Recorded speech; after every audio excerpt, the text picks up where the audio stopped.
All right. Our next guest, actually, I believe, has been to a Wings concert before.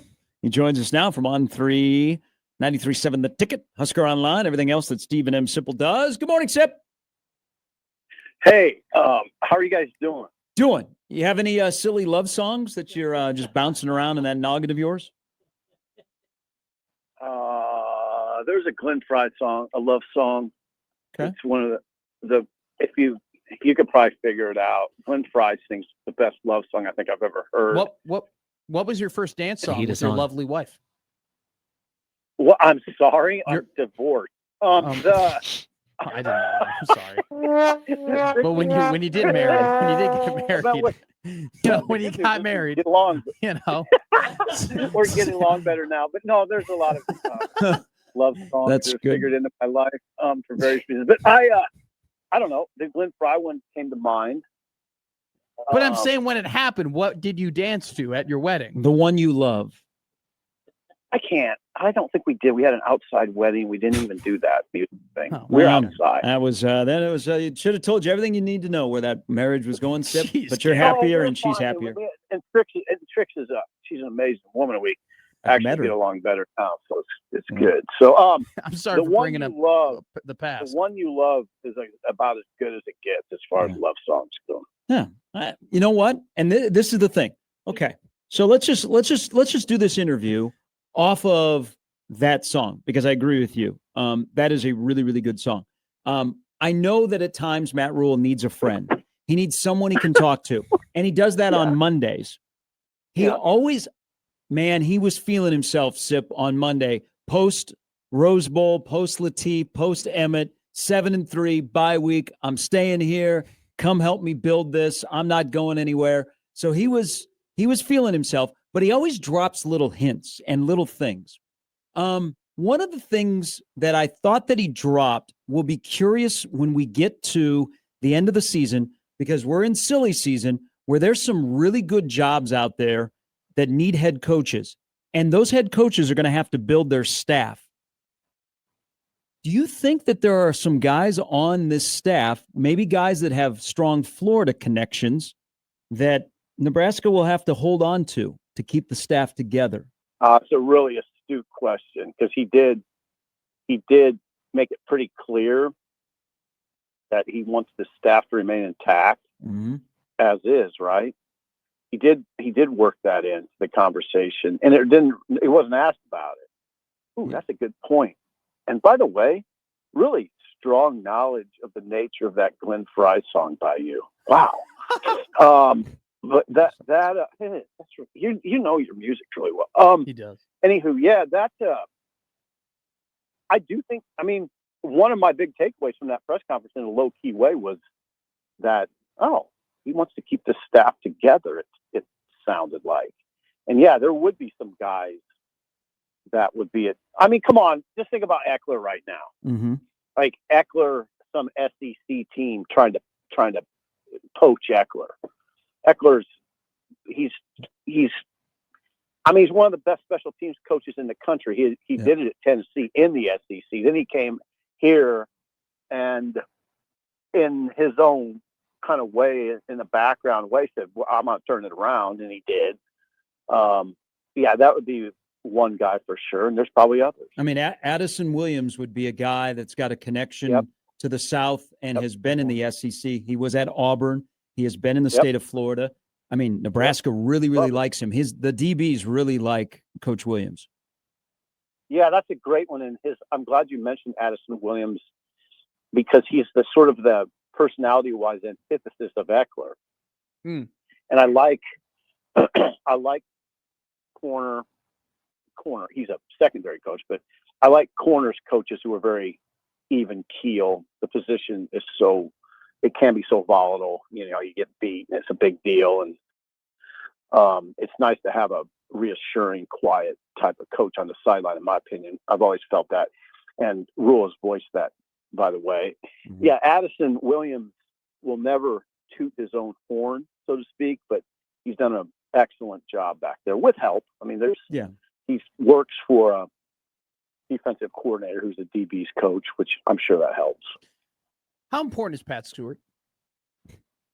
Oh, he's immensely important. I mean, he can't remember, guys. He came on late, Mm-hmm.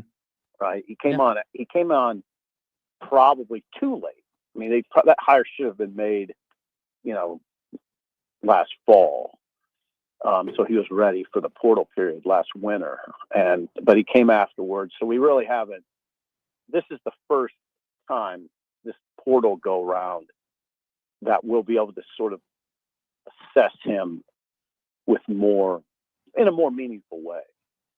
Just because, January 2 to 16, January 2nd to January 16th is going to be an immensely important and fascinating period for a lot of teams. But Nebraska's coach set the stage for that in his realm on Monday when he said, all those things about NIL.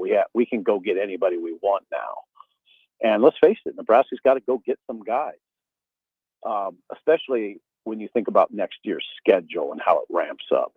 Well, and you do the timing. People are going to wonder, hey, what's going to happen at quarterback? And January 2nd will be here before you know it. But Nebraska could be playing on December 30th or December 31st.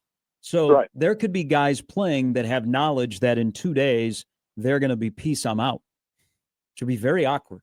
Very. Yeah, there's so much that goes into those conversations, and the GM's in the middle of all of that. And, he's got to have obviously a strong sense of the roster, but also those conversations with kids and their families. That's a lot of that's the GM. So it's an immensely important position. Latif Saturday night, did he create a quarterback conversation at Nebraska or a controversy? Right now it's a conversation. I think everything, the way I put it, it gets real if he goes 2-1 or 3-0. I should say 3-0 or 2-1. He's 1-0. If he gets to 2-1 or 3-0, then I think then it's people are going to have decisions to make, tougher decisions, in my estimation, as far as just Nebraska's concerned. I don't know what that'll look like, but I'm not worried about it right now. We saw a sampling, and it was very strong and created a lot. I think it made imaginations run sort of wild, and now we're going to see him against. Just think of it this way: we saw him against, is it Kevin Coyle? A guy, a very forgettable defensive coordinator in the history of college and NFL football. Now his family's not listening. It's kind of Jim Knowles and Phil Parker. Yep.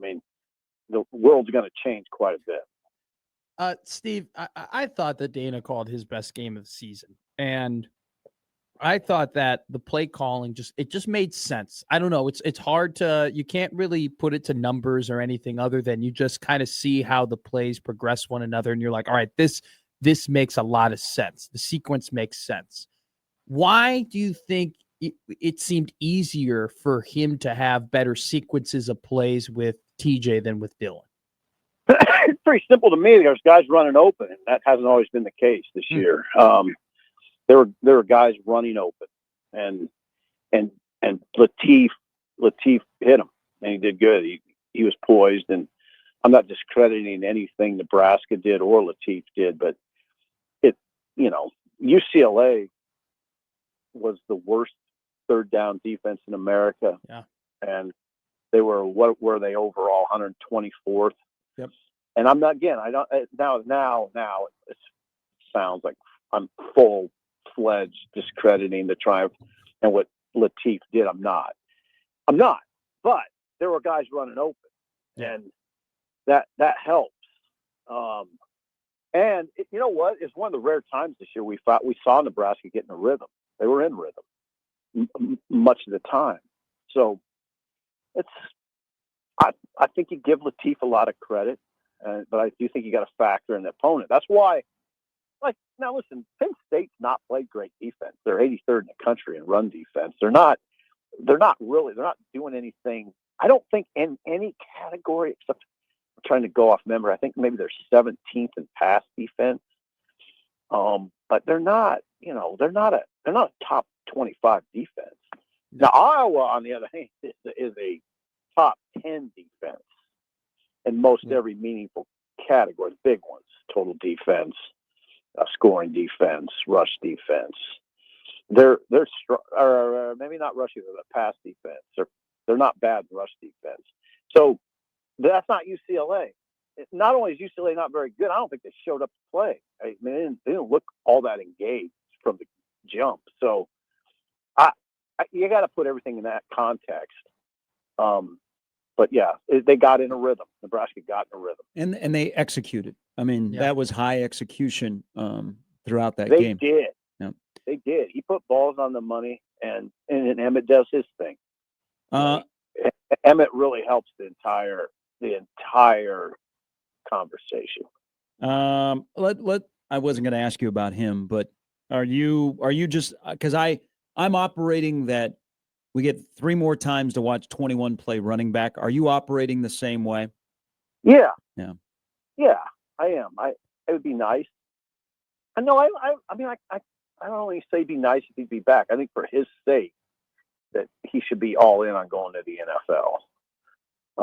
And I hope he does. I hope he makes it to the NFL. And then, Nebraska will have to adjust accordingly. But I think that's what Rhule would say. I think Rhule wants that kid to get to the NFL, and that this will be his best chance. And he helps you recruit the next Emmett Johnson, whether out of the portal or on your own roster, or that's in high school. Last night, Donnie was on the coach's show, and he talked about basically all of his offensive linemen and talked a lot about their culture. And then he kind of told you everything that we've heard about Pritchett, about it took him a while to adjust. They were hard on him. He was not doing himself favors. And then he finally came around and started to buy in, and we've seen him play more of a consistent brand of football. But they were talking about the money and expectations that come with what is perceived as a high dollar acquisition. Is there more pressure at Nebraska when you get paid $1 million, maybe more, or Alabama where you were starting playing at Alabama? That's probably pretty close. And I hate, you know me, Gary. I don't like to throw a blanket over stuff like that. It just depends on the individual. Most of those kind of questions. I don't know his makeup. Some players, some people in general handle those type of conversations better than others. Those situations, there's a maturity component to it, and as you know, people mature at different rates. So I don't know where he'd feel more pressure. And some guys would feel pressure at Troy. I mean, there's just some guys just feel pressure, and it's not even bad. They just feel immense pressure, whether they're making $30,000 or $1.3 million. So I don't know. I don't know how to answer it. I just think you can't. I've just learned you don't throw a blanket over those things. It just depends on the individual. Yeah, and you're right to do that. I'm with you, because he may have some things that are going on at home that stunted his, having a good summer and then on into August. But do you hear from people you interact with when, you, Robin and Sean talking, or on the boards or on your own show, that the expectations for certain players have changed because of what we perceive they're being paid? And we don't know what they're exactly being paid? Oh, 100%. Yeah. It affects outside expectation. And for Pritchett, it certainly does. It's sort of it's stock, though, a stock conversation in that he's a left tackle. I mean, he's a left tackle transfer from Alabama. He's making money. There's no way. I mean, he's making money. He's a millionaire. And that. So yeah, there are. Yeah, I think that and I think there should be a certain expectation for him.